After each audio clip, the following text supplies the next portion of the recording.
Olá, pessoal. Meu nome é Luciana Isabela de Souza. Eu sou aluna da pós-graduação em Neuropsicologia aplicada à infância da Faculdade Descomplica. E hoje eu vim apresentar para vocês o meu pitch de conclusão de curso, que tem como título a contribuição da neuropsicologia no diagnóstico do TDAH. De acordo com Beltrame e os seus colaboradores, o TDAH ele é um dos assuntos mais estudados em crianças em idade escolar e também uma das principais justificativas para o encaminhamento de estudantes aos sistemas de saúde para a confirmação desse diagnóstico. E o que é o TDAH? O TDAH, para a Associação Brasileira do Déficit de Atenção, ele se compreende por um transtorno neurobiológico com grande participação genética, que tem início da infância e normalmente ele persiste até a vida adulta, comprometendo o indivíduo em diversos aspectos da sua vida. De acordo com o DSM-5, o aspecto elementar do transtorno do déficit de atenção e hiperatividade é um padrão perseverante de desatenção e ou hiperatividade e impulsividade, que afeta o desempenho ou o desenvolvimento da pessoa. A desatenção ela se manifesta comportamentalmente através da divagação de tarefas, falta de persistência, dificuldade de manter foco e organização. E a citada patologia ela também se relaciona a atividades motoras excessivas quando não é pertinente, ou remexer, batucar, conversar em exagero também. E como que a neuropsicologia pode contribuir com o diagnóstico do TDAH? O TDAH ele configura-se constantemente como uma queixa escolar que ela demanda a avaliação neuropsicológica.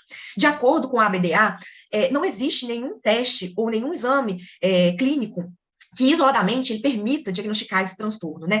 Como ele é um transtorno do neurodesenvolvimento, não tem um exame clínico, um marcador biológico que a gente consiga fazer através de um exame, identificar ele, e também não tem nenhum teste psicológico que isolado ele vai conseguir ajudar a gente nesse diagnóstico. Assim, o profissional ele vai chegar no diagnóstico colhendo diversas informações da vida da criança, né? E não só com a criança que vai ser essa colheita de informações, mas também com a ajuda dos pais, dos familiares, cuidadores, professores, né? E o diagnóstico do TDAH, ele pode transformar a vida dessa criança, assim como o contexto onde ele está inserido. Porque a partir do diagnóstico, novas medidas educativas e familiares vão sendo tomadas devido à condição médica daquela criança.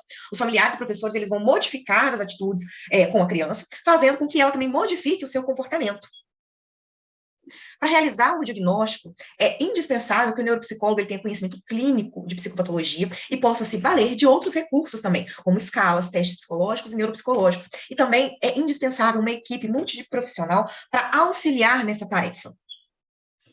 Além dos critérios do diagnóstico do DSM, o pesquisador Pliska, junto com a Associação Americana, a Academia Americana de Psiquiátrica de Crianças e Adolescentes, publicaram em 2007 alguns parâmetros práticos para avaliação e o tratamento de crianças e adolescentes com transtorno, incluindo 5 recomendações, tendo como intuito padronizar e apurar esse diagnóstico do TDAH. Essas 5 recomendações são: a triagem para o TDAH deve fazer parte da avaliação de saúde mental de todos os pacientes, devendo o neuropsicólogo investigar sintomas das 3 áreas sintomatológicas do TDAH, e se os sintomas causam prejuízos. A avaliação do TDAH em pré-escolares deve consistir em entrevistas detalhadas com os pais, abordando os sintomas listados no DSM. É necessário avaliar também o progresso acadêmico e intelectual do paciente, investigando sintomas de transtornos de aprendizado. Diferenciar a presença de sintomas da presença de prejuízos, investigar outros transtornos psiquiátricos comuns à infância, verificar a presença de sintomas de depressão, mania, transtornos de ansiedade, tique, abuso de substâncias, psicoses, transtornos de aprendizagem, etc.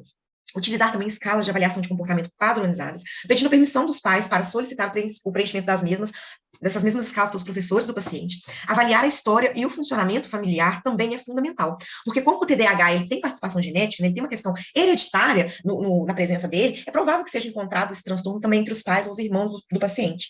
O neuropsicólogo ele precisa ainda obter informações sobre a história parental, o desenvolvimento neuropsicomotor e a história médica do paciente. Em seguida, ele deve entrevistar a criança, identificando sinais ou sintomas inconsistentes com o TDAH ou sugestivos para outros transtornos comórbidos.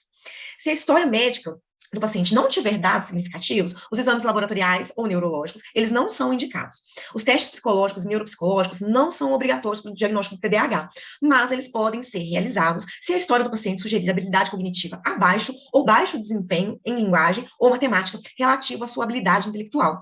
O neuropsicólogo ele deve determinar se o prejuízo acadêmico é secundário ao TDAH, se o paciente tem TDAH e um transtorno de aprendizagem, ou somente um transtorno de aprendizagem comum, que o prejuízo acadêmico seja secundário ao TDAH. O neuropsicólogo ele deve avaliar também a presença de transtornos psiquiátricos comórbidos nos pacientes com TDAH, avaliar os dados obtidos em relação aos sintomas comórbidos para determinar se o paciente preenche todos os critérios para o transtorno, para outros transtornos além do TDAH, se o transtorno comórbido é primário, e sintomas de desatenção, hiperatividade e impulsividade são secundários, ou se os sintomas comórbidos não preenchem os critérios para um transtorno em separado, mas sim representam sintomas secundários fazendo parte do TDAH. Bom, e qual que é a importância, né, desse diagnóstico bem feito, bem realizado pelo neuropsicólogo? Quanto mais completa e cautelosa for a avaliação em termos tanto instrumentais quanto multidisciplinares, menor é a possibilidade de um equívoco nesse diagnóstico. E maiores são os recursos que os profissionais vão dispor para traçar intervenções adequadas para essa criança.